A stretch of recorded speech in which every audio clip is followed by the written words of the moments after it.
Hello, Bob Wells here, and welcome to the Undercurrent Stories podcast, where we dive deep into the hidden depths of our world, one fascinating guest at a time. If you drive through most English villages, you probably won't give them a second thought. Pretty, maybe, but easy to write off as unremarkable. What you won't see is that almost every one has a history stretching back 1,000 years, layered with Viking settlers, vanished railways, and secrets never written down anywhere. My guest today has spent years digging into one such village, and today he's going to walk me through it, literally. His name is Adrian Gombault, author of Belmesthorpe, Then and Now, a history of the small English village where he's lived for over 40 years. Recorded live as we walk the length of Belmesthorpe together, we cover the Viking roots of the village's name, a farmhouse with bread oven hidden in its walls, the Enclosure Act of 1806, and what it took from the people who worked the land, a rare 18th century dovecote, a railway that came and went in just over a century, an unexplained fire, and two rumoured brushes with fame, one involving Lady Godiva and one involving a name that you'll recognise from a 1960s political scandal. It's a fun, wide-ranging conversation about how much history can be packed into a single street if you know how to read it. I hope you enjoy today's show. Now, I've got a really special show today. It's a live broadcast with my friend Adrian Gombault. Adrian has written a book all about the village where he lives. Now, the village is called Belmesthorpe, and we'll talk about how we pronounce that in a minute. Yeah, and we're in Belmesthorpe, which is actually sort of northwest of Stamford. Stamford's about 100 miles north of London and 100 miles south of York. It's a beautiful village. It's an early May day. We did say that we would have this particular interview when the weather's good, and it's sort of okay. But anyway, without further ado, I'd like to introduce Adrian. Adrian, welcome to Undercurrent Stories. Car coming, Rob. We've just got to stand to the side of the road. Thanks very much. Yeah, this is looking forward to our little chat. Yeah, welcome to our village. And as you say, the pronunciation is Belmesthorpe rather than Belmesthorpe. But we can say more about that if you wish. Thank you for that. Well, I was very fortunate enough to hear you talk about your book a few weeks ago at a discussion group we had all about Belmesthorpe. And I think for overseas listeners, it's a great opportunity to experience what would be seen as a typical English village, in as much as if you live near it, you drive through it, and you really don't know much about the history other than the fact it goes back a long way. Mm. Now, we got another car. One of the things about a live interview is we get plenty of distractions. I call it ambience. But tell us about the different names, Adrian. The village goes back to, well, we can certainly say Viking times, and that's probably fairly obvious from the name Belmesthorpe, because the Thorpe is the Viking name for a homestead or small farm. And there are a number of those around here. The village was part of a group that formed what would be the southern border of the Danelaw, the Viking realm in ancient Britain, and that was from about 600 to 800. So the Thorpe means a homestead or something, and the part in the front of it is probably the name of whoever had it. So we think that somebody called Beolme or something of that nature, it was his homestead. And there are about 14 such villages that form a line at the southern end of this Danelaw. We've got Longthorpe and Obthorpe and Woolsthorpe. Those are ones that come to mind, yeah. Okay. So we've reached the end of the village now, or the beginning, depending on what way you're driving in. This is an interesting looking house, Adrian. Tell us all about this. Well, there are a number of very old properties, and this is one of them we're looking at. It was called the Laurels. It appears as such in the censuses. It's now called Ridge Farmhouse. That's named after one of the former occupants, Edward Ridge, who lived here in the 1930s and was the baker of the village. And there is secreted in the walls of the building an old oven. And that's where the bread was baked for the village until, I think, around the 1940s. And I know from one particular villager who was brought up in the village in the 1940s that he ceased to bake bread, and the next occupant used the oven to for the villagers, when they went to church on a Sunday, they would put their meat and their Yorkshire puddings in the oven, and they'd come back and retrieve it after the service. Don't know whether that was a condition of their attending the service, but well, that's what happened. It's a lovely old house.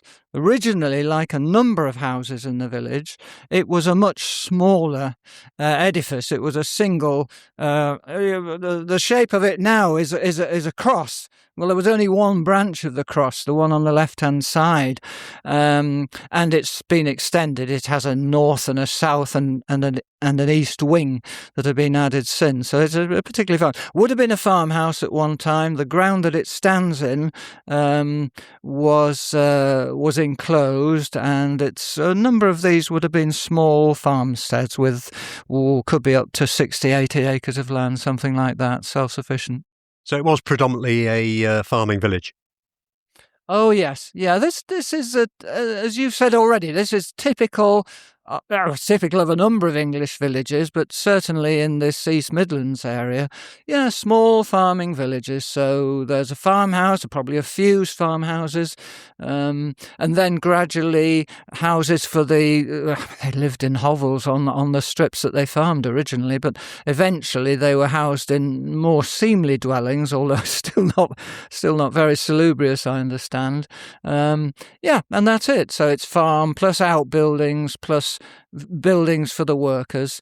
And of course, then in the 60s and 70s, planning laws were restricted, a bit of a building boom, and like a lot of villages like ours, we've got a new part added, so the village doubled in size at that time, and in the 70s you had, there's one street which was added, which has about the same number of houses as the rest of the village, and you see that in a lot of villages too. Not much control over what they did to the buildings, so not too sadly, but this village is very fortunate in that, as you drive through the main street, and it's called Main Street, the main street it looks very much like it looked in the even 1800s. The stone buildings that were building then are the ones that you see as you drive through. Unfortunately, the new building is kind of off to the side. I've noticed looking out at we're just opposite some fields here, and there seems to be what looks like there could have been buildings at one point. But the question I've got is, I can see sheep, plenty of sheep, and I know that Stamford was famous for sheep. Presumably, it's been sheep for many hundreds of years. Is that right? Am I making the right assumption? Well, interesting that. I'm not sure when the sheep sort of came in predominantly. I guess it would have been, you're right about the area being for wool, but actually in this village, a lot of the fields were used for growing crops. I mean, the field that we're looking at, which lies to the south of the village, before the enclosure was called Darnel Fields, and Darnel is a sort of a form of rye. So it suggests that these fields were for crop growing, and you can, at this end of the village, there are just traces. We're looking at them now, and they are behind us too. They're just traces of the old ridge and furrow. They're not as distinct as they are in some parts of the country, but they're just about visible. And the other thing that we're looking at here is the remains of former houses. All we can see is indentations in the earth and so on. You can see the ridge and furrow behind it. Yeah. But there has also been what they call drift of. So formerly there were houses at this end of the village, but for some reason, not we think through any catastrophe. It's not a plague village, but at some stage those houses were abandoned. The village sort of migrated towards the west a little bit nearer the river. Now, we're just standing at a place called Flint Farm, and I can see here a dovecote. Well recognised, yes it is. But it's been turned into a dwelling place now. But it was originally, as you say, a dovecote. It was built in the late 18th century, 1790s, that sort of time. It's a time when dovecotes became very fashionable. There was a fashion for eating the young baby dove. They're called squabs, baby pigeons. And there was a fashion. It didn't last that long, apparently. But there was a fashion for eating them, so they became popular. And We've got 2 dovecotes in this village, and that, I'm told, is very unusual.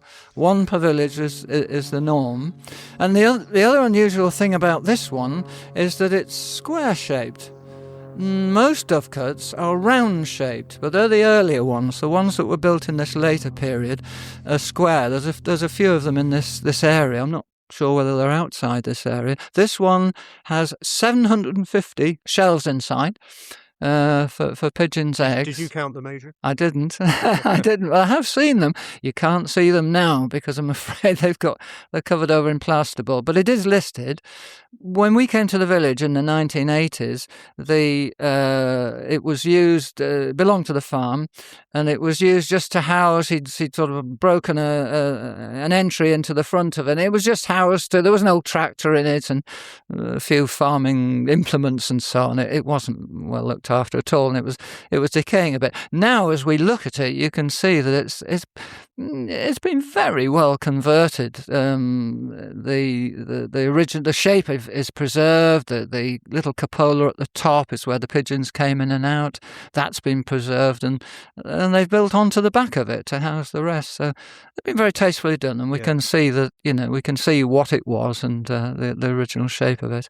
I kind of wish we'd preserved it as it was, but we didn't manage to do it. But I guess the building's still standing, so that says something, and you can see it has been a dovecote. Yeah. The name is interesting. It's called Columbine now, and if you have any Latin scholars amongst your listeners, they'll recognise that columba is the Latin for a dove or a pigeon, so Columbine is, although it sounds like the wildflower, it's actually a hint to the former origin of the building, former usage. Thanks, Adrian. Where are we going now? Well, let's walk along the 1 or 2 other old houses. This one's a stranger. This one that we pass here is one new house. It was built in the early 1970s amongst a lot of, well, all the rest of the houses amongst it are the original stone houses. There's the one exception. It's interesting to me because it was built on a plot which clearly had a very large building on it. I've got a couple of photos that go back to the early 1900s, and there are 2 of them that are looking from east to west down Main Street. One of them has a big stone building with a thatched roof on this site. You can clearly identify where it is. And I know that this site belonged to one of the principal farmers of the village in the 1800s. He actually built my house, which stands next to it. And so this was clearly it was a big building. It went deeply into the property. About 10 years later, in the second photo, it's not there. Oh, right. So it's gone.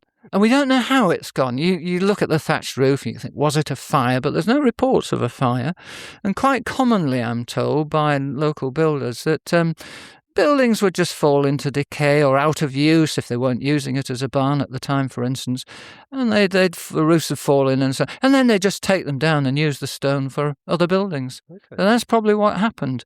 Yeah. But it was a garden in the 40s, 50s, 60s. It was a garden that was used by the people who lived in the houses behind us. It was across their road. And I've got a photograph which shows that it was really nicely planted with ornamental beds and a vegetable patch.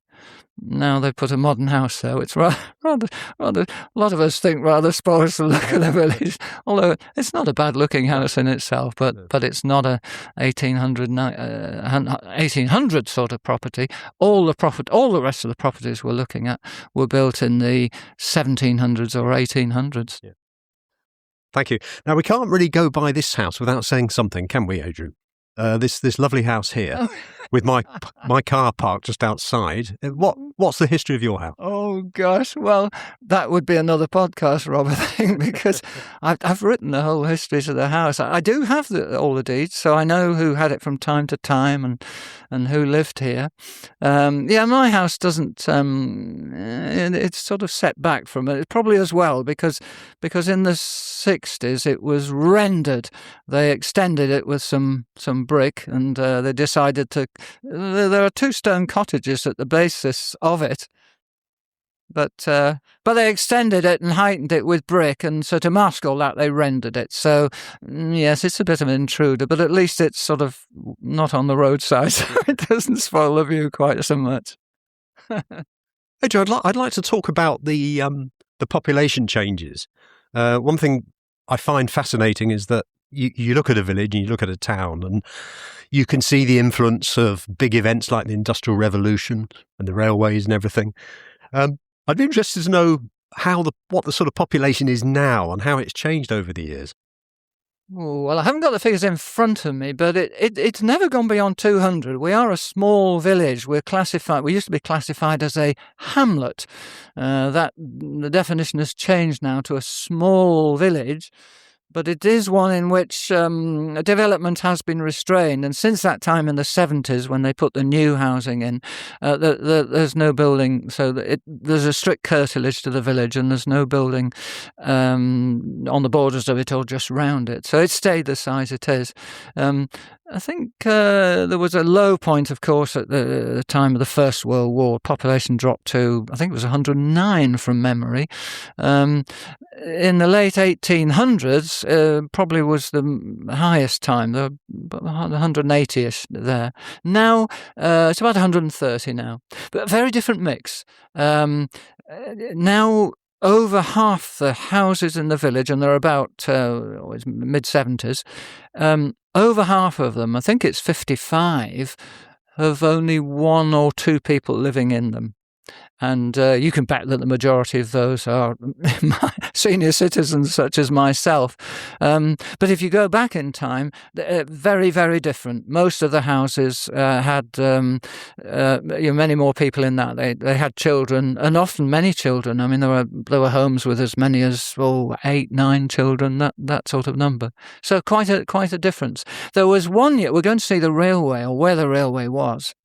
And we'll talk about that when we come to it. But that was the year when the railway came, the population surged because a lot of the people who were working on building the railway were housed in the village. So there was a big surge in population. A lot of the houses were opening themselves up and taking people in. I hope they were charging for it. Don't know. We're just coming up to a row of houses, which looks as though it was at one time one house. I'm not sure. Perhaps you could explain that, Adrian. Yeah, you sometimes get rows, and they were originally separate houses. There's a couple further down the village that were clearly separate on the 1806 enclosure map, but have been linked together since that. The ones we're looking at is interesting because we're looking at a building called the Maltings, and of course Maltings means brewery, and it was a brewery. And you can tell that because it's a 3-story, whereas all the others are 2-story. A 3-story for a Maltings because they needed the height for the warm air to rise. They would hang the hops down or whatever they were drying, and not hops around here, I think. But they would hang it, and it would and the warm air from the bottom would go up to the top, and they would dry out. So a 3-story building is a kind of sign that it might have been. This certainly was a Maltings. The farmer who owned it, a guy called Bromhead, John Bromhead, he was described in the 1841 census as a maltster. But I know that in the 1850s, for some reason, he decided to convert the houses from a malting to a dwelling house. And the cottages alongside it were merged in, and so that it became a row of dwelling places. Don't know the reason why. Is that a time when sort of home brewing was being replaced by commercial brewing? I think it probably was. Yeah. I know that in Stamford, the first commercial brewery is nearby town, just a mile or so away. I know that the first commercial brewery opened in the early 1800s. And I think that so gradually you've got commercial beer replacing what was brewed locally, and I guess the local farmers were finding that they couldn't compete, and so as farmers have had to do, he sold up and tried something else. I note that you've mentioned enclosure a couple of times, Adrian. For any listeners that are a little bit uncertain about what that word means, could you just explain it, please? Yes, well, enclosure or inclosure, it can be spelt with an I or an E, was something that happened over the time. Bit of a dirty word, really. It brought a lot of misery to humble folk in the country because they lost their land as a result of it. So the Enclosure Act, and there were lots of them. You had an Enclosure Act for a particular village or area that you were in. The Enclosure Act for this village, Belmesthorpe, was in 1806. And there is, and I have it, a copy of the enclosure map. So it shows you the village in 1806. Very useful because you see the various properties that have come and gone. And there was formal documentation. You had a commission of 3 people. Mr. Bromhead, that I mentioned earlier, was one of them, and so they were commissioned by the government to divide all the land up around the villages into various separated, and they were separated by hedgerows that were planted and can still be seen in many places.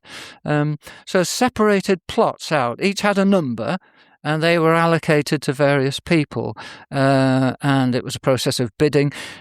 So those ridge and furrows that we talked about earlier on, they went. So they went and they were replaced by larger fields. The whole idea was promoted by the government. This is in the period, of course, leading up to the Napoleonic Wars. It was promoted by the government to get more efficient use of the land because strip farming was very inefficient, and people subsisted on it, but that's all they did. And the government wanted for the fields to be more productive. So farmers and landlords were allowed to take over these larger plots. And many of them were just investors, to be honest, and they left it to local farmers, to local people to actually farm the fields. But the idea was that a bigger plot would give you greater efficiencies. So that was the enclosures. But it did mean that a lot of the people who had the strips and very often lived on the strips were bundled out of them and had to find their livelihood or their dwellings elsewhere. So not so good for them. The idea was to replace, if you had some land that was a strip, you would get some land elsewhere. But A, it didn't always happen, and B, it wasn't always as good a quality land. We've just walked right through the village and to the other side, the west side of the village. And I believe now that we're going to be coming up to where there was once a railway, Adrian. Yes, indeed. The railway ran through Belmesthorpe, between Stamford and Essendine, and Essendine is the point where it joined, or one could change and get onto the main London to Edinburgh, the main north-south railway line, and that's why it was built. So it links Stamford, the railway links Stamford to the main railway network. Why didn't the railway come through Stamford? Because the Marquis of Exeter, who owns nearby Burley House, I'm sure your listeners, some of your listeners at least, will have heard of that wonderful building. It's the home of the Cecil family, Lord Burley. Marquis of Exeter didn't want the railway to go through his grounds, so so they had to go round it, and that meant the railway never came to Stamford.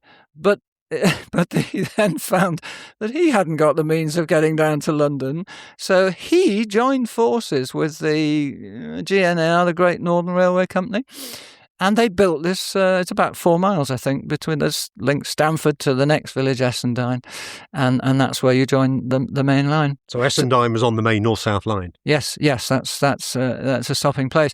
I mean, the village, apart from the traffic you've heard going by and an increasing amount of it these days, but otherwise this is a very quiet and sleepy village. But when the railway was here, it would have been, I think, quite different. I mean, this end of the village must have looked... We're standing now, aren't we, looking at... We can see one or two vestiges of the railway. So we can see one of the two concrete pillars there, and that's where the gates would have been that came across the road. Yeah. So every now and again, there weren't loads of trains, maybe 3 or 4 a day, I'm not sure how many, but every now and again a train was going by. So gates would close and the whole village would have to stop. I mean, that sort of thing. Some villages still have that, but we don't. You can also, you can see just behind the trees here, you can see the old platform. So the old railway platform is there, but nothing else. On the platform, we know it from photographs at the time, there was a station master's house, charming little building, single-storey building. There's a dog barking at us now. So the dog that's barking, he or she is on what was the railway line? Yes, exactly so. And you can see that it's a long, straight green sward now. It's actually up for development. The dog belongs to a family that are living there in a temporary, and they have planning permission to put a building up. I hope they'll keep the trees around it, because the hedgerows and the trees that have grown around it, they weren't there when the railway was originally, but they do form very attractive entrance to the village now. But can I just say that the building was, so there was a very attractive station master's house, and then there was a wooden building which was a ticket office and a waiting room. That's long gone, I'm afraid. But that, and on on the right of us, just behind us, the other thing that would very much have impacted, a big goods yard. So this was where the yard was used. The railway was used for two things. One, it was to take the Marquis and anybody who wanted to the main line, or indeed into Stamford. Villagers would hop on to shop and some to go to work. But also it was for the sugar beet and the grain to be transported. And so this goods yard here had big piles of coal and sugar beet and what have you. It's got a big modern house on it now. Must have been very useful for the villagers to be able to go into Stamford. When was it actually closed? 1856 was when it was built, or when it's opened, and 1959 was when it was closed, and that was Dr. Beating. Listeners will have heard of him. We were one of the casualties of Dr. Beating's reforms in British Rail. But so just over 100 years. Yeah. At the time it was built, that would be in the late 1840s into 1850s. Huge impact on the village. I mentioned to you earlier, didn't I, that a lot of the population of the village almost doubled. All the railway workers that came in and were housed temporarily and then disappeared. None of them stayed, as far as we know, and they moved on. Interesting thing is, none of them, can I say this? None of them were Irish. And I say that because in about the same period, I think it was 1849, there was evidence of a lot of Irish folk in the area. They'd come from the Irish potato famine. They'd been displaced and they'd come over to England. A terrible, terrible time for them. We know that lots of them died. Lots came over here and they were looking for work, and they were looking for work on the farms. And we know from a report in the local paper, the Stamford Mercury at the time, that there was a race riot in Belmesthorpe. And this was because these Irish people were looking for work on the farms. And of course, they would work for less than the local people were working for. And the local people weren't very happy about that. And there was something of a riot, and they chased them. And they actually got holed up in one of the farmhouses. The farmer came out with a shotgun to chase people away. 4 people who were arrested and imprisoned because of that. But I suspect that same feeling against the Irish people was what meant that there must have been lots of them building the railways, but none of them appear in this. The census tells you where people come from, and they were all from local counties, from Nottinghamshire, Lincolnshire, Northamptonshire, Cambridgeshire. Nobody from Ireland. That's interesting. Yeah, I think they were sleeping rough in the fields. There were 2 cottages here originally.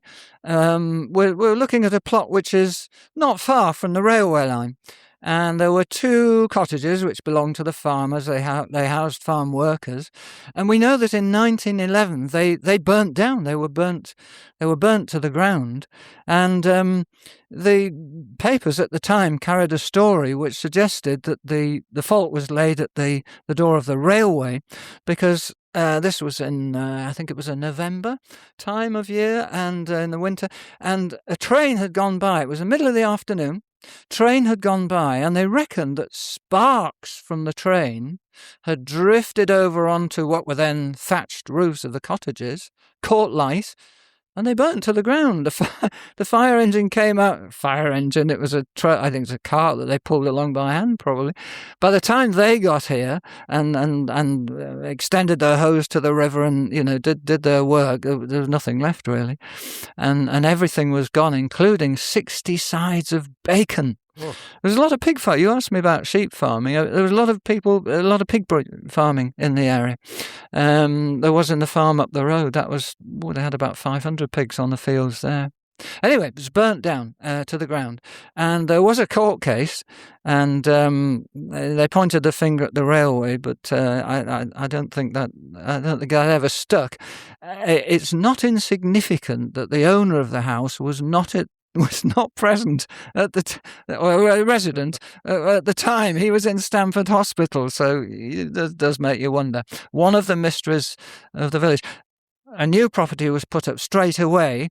It's called Shield Cottage now, after one of the farm workers who lived here, Mr. Shield, and it's since been extended, and nicely built in the local stone. The building next to it is the old barn, and that was an old barn, and I know that it's now had 2 wings attached. It's a very substantial property, but originally there was just a single elevation barn there, and I know that in the 1940s the kids used to play in it.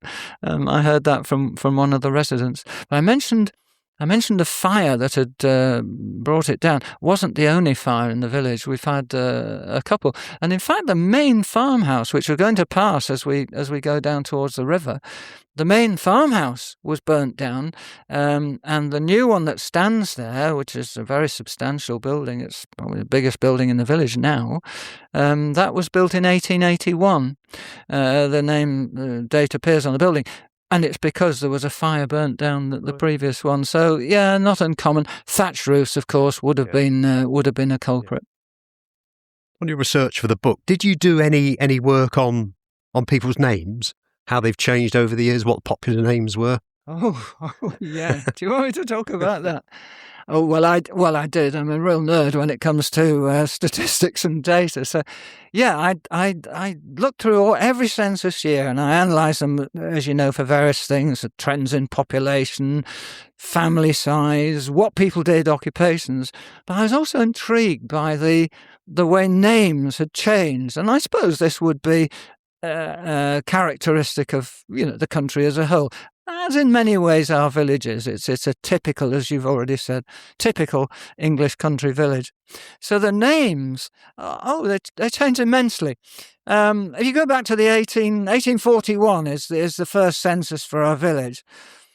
In that year, if you stood in the middle of the village and you called out the names John and Mary, 2 out of every 3 buildings would open their doors. People would come out. They were by far the most common. Everybody seemed to be called John or Mary. There are very few names. I think there were only 17 boys' names for the whole boys and male names for the boys and men of the village. Only 17, and John was by far the most common. The other ones were William and what was the other one? I can't remember. Was it Henry? No, William, John. Forgotten the other one. They were all biblical or royalty. Biblical or royalty. And similarly for the girls, what do you think the most common was for the girls? Well, you mentioned Mary. Yeah, I told you already. It was Mary. Well, that could have been the Queen, but you think about it, Queen Mary, not such a good reputation. What about Anne? Yeah, Anne was quite common, and Sarah, and Elizabeth was the second one. Yeah, again, queens, biblical. King John, I think, would be biblical, because King John, very bad reputation, didn't sit at all well. So I think biblical was the thing. And I guess round here you probably had, if not Roman Catholic, then certainly, high Anglican church. So, a strong church-going tradition. We did have a chapel in the village at one time. And there is one area of the village which is called Chapel Yard. Nobody quite knows where it is, but we think that it's by the second of the dovecotes. Yeah. But there was a chapel. We know it was there in the 1200s, 1300s. In 1392, I think it was, the villagers petitioned the Bishop of Lincoln to have their own priest, because this village, which is closely aligned with the next village of Riot, which is now much bigger, but in medieval times was similar in size, they had the church and they had the priest. But the river used to flood, and for many months of the year you couldn't get between the two villages, so the villagers were petitioning for their own priest. So we know that, but it fell out of use. But I think the last mention was about 1600. By 1800, it wasn't there anymore. But that was So that was the chapel. So the names that we're talking of, it changed over the years. Around the sort of 1900s, when the 20th century came along, were people reading more? Were they going to the cinema? You get a lot of new names. Those names that we've all had, sort of great uncles and great aunts, Cecils and Herberts and Auntie Winifred and Dora, and I say Dora because the house behind us was once called Doraville. So obviously there was a Dora lived there. Lots of those, like Mildred and Gertrude, names like that would we dream of? There'll be somebody out there who's caught. They will, yes. Well, some of them do. Yeah. Not many. There's a lot that Agnes, and I could go on. Loads of them. They just Stanleys and what have you. They don't tend to. But a lot of those came, and then after the war, they peter away, and then you get loads. So when you get into modern times, nobody has the same Christian name. Very few of us do. But go back in time, and so many people had the same name. Actually, quite a few had the same name as a parent. So, fathers sons would have the same name, and daughters the names of their mothers, yeah. But again, we don't tend to do that very much now, I think. So we're just on our way down to the river. We've just passed the Bluebell pub, which looks very nice, I have to say. If it was a bit late, I'd ask you to come for a pint, actually, Adrian, but I don't think it's going to be open yet.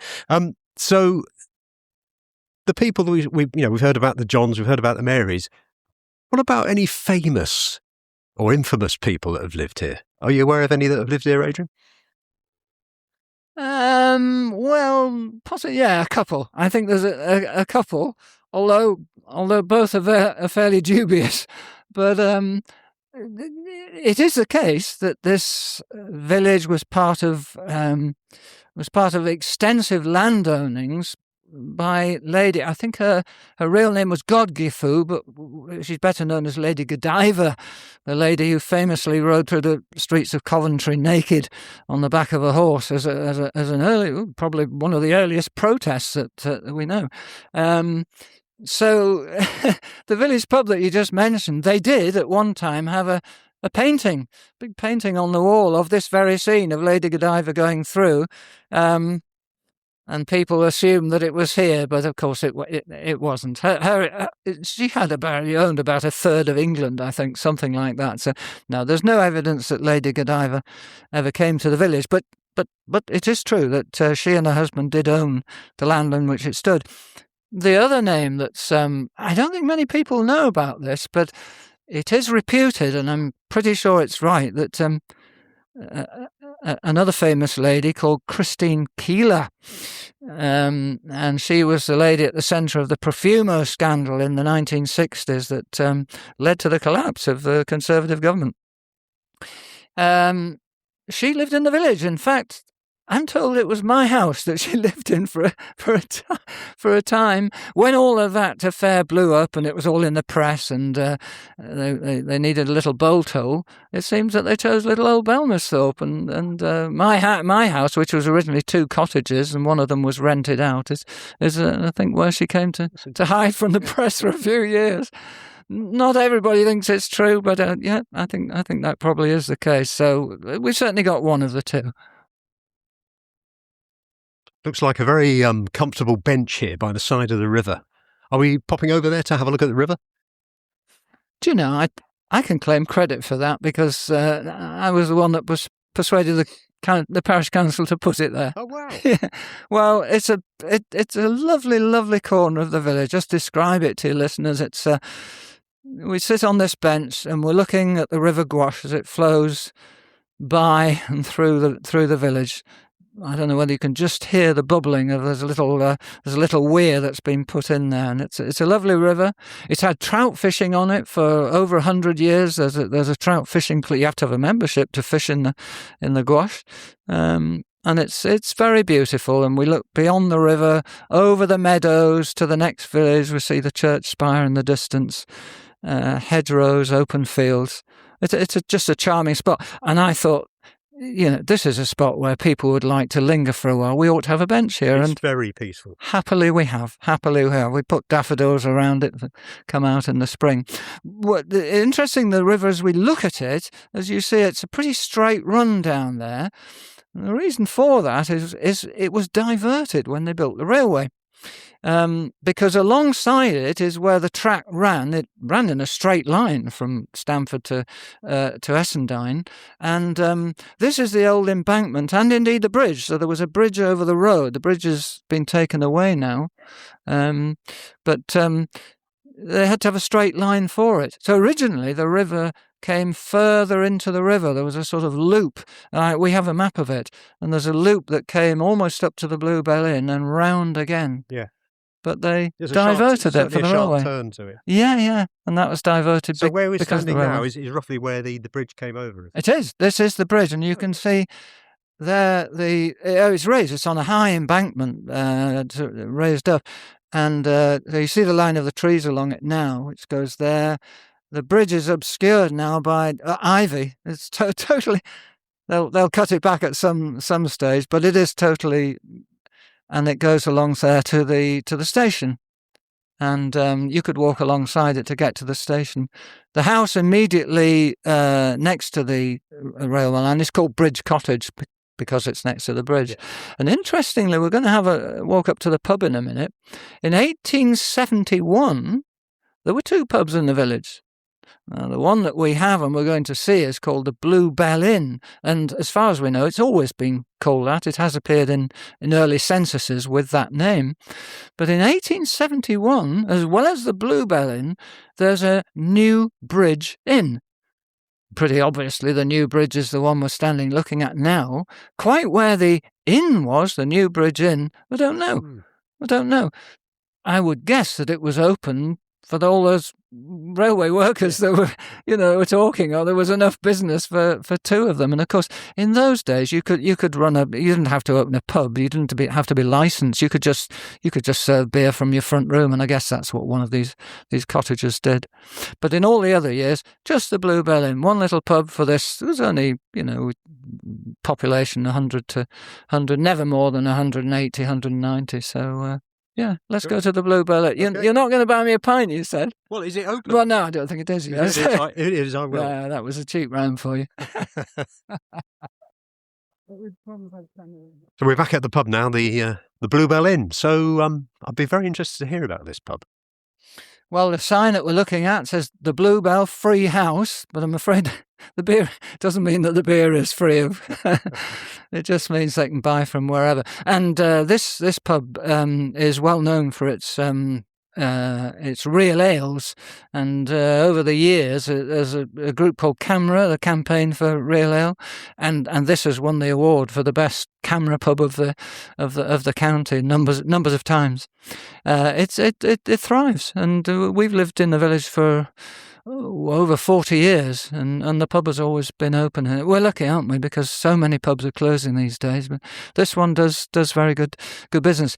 As we look at it, it's clearly a very old building, and it's probably, and people say, and I think it probably rightly, it's probably the oldest building in the village, and has probably had several different incarnations. It won't always have been a pub.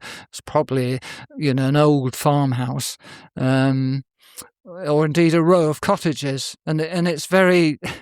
Your listeners can't see this, but as we're looking at the coursed stone, it actually slopes downwards in the wall, and you can see bits that have been filled in, and there are different types of stone one end to the other. So we know in the 1940s it was two properties. One was a dwelling place, and the pub was just a small top part of it.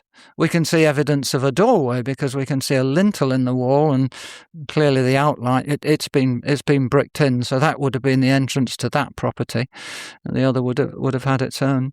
But now it's all been converted into the one pub, and we're very glad to have it in the village. I'm going to check and see whether it's open. Well, Adrian, this has been a fascinating conversation that we've had as we've walked around this beautiful English village.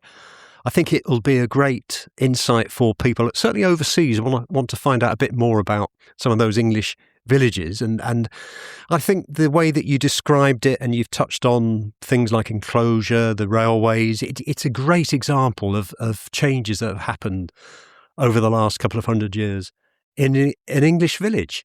So thank you for coming on the show, Adrian. You're very welcome.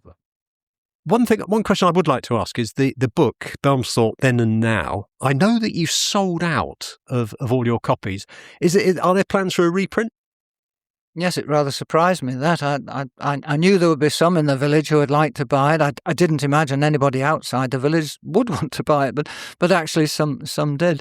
If I got enough interest, I could do a second edition, and there were one or two things that I didn't get in the first that I'd quite like to get in another one. A lovely picture of the railway, for instance, with all the flower beds around it from the 1950s. So if I had the opportunity, I would be able to add to it, and I'd like to have that. So if there's enough interest, could do it. Well, it's certainly a great book, Adrian. It sounds like there's another opportunity to put some more in for the next edition. If we've got any publishers, or if you've got anybody who is interested in the book, I think we'll suggest that they perhaps email myself in the first instance.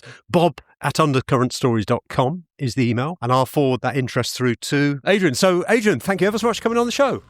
You're very welcome. I've really enjoyed the talk, and it's nice of you to show an interest. Sleepy little village does probably most people, as you said, I think at the start, just drive through it and don't give it a second thought. But every village has a tale, and it's been nice to share the tale of this one with you. Thank you very much.